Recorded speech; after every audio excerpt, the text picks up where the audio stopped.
Attention, vous écoutez un programme audioactif.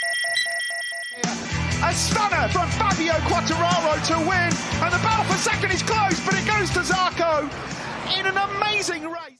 Bonjour à tous et bienvenue dans un nouvel épisode de C'est qui en pôle pour ces anecdotes de l'avant. On arrive quasiment sur la fin et aujourd'hui j'avais envie de vous parler d'un pilote français qui n'est autre que le premier à avoir posé le coude sur la piste ou du moins avoir été pris en photo officiellement en train de poser le coude.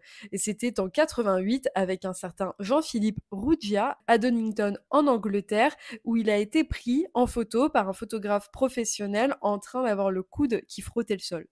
Rapidement, pour ceux qui ne le connaissent pas, Ruggia, c'est un pilote français qui est né à Toulon et qui a roulé dans le championnat de 87 à 96, puis qui a fait quelques petites apparitions les années suivantes. Et dans sa carrière, cela représente 138 départs avec 3 victoires, 3 deuxièmes places, 4 troisièmes places et 10 podiums.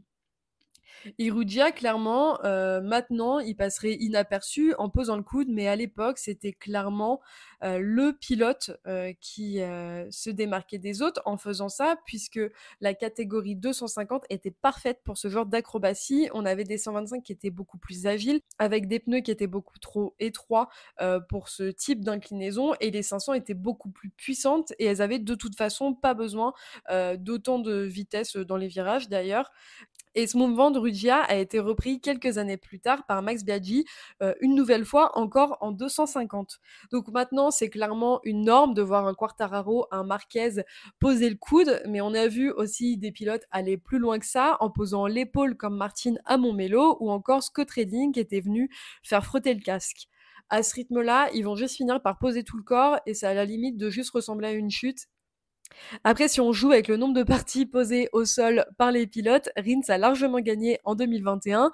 Voilà, je pouvais pas finir cet épisode sans faire un petit clin d'œil à nos adeptes du bac à gravier. C'est tout pour nous pour aujourd'hui. On se retrouve demain pour les derniers épisodes de ce calendrier de l'Avent. Et en attendant, vous pouvez nous retrouver sur toutes les plateformes de streaming, mais aussi sur Facebook, Twitter et Discord. À très vite!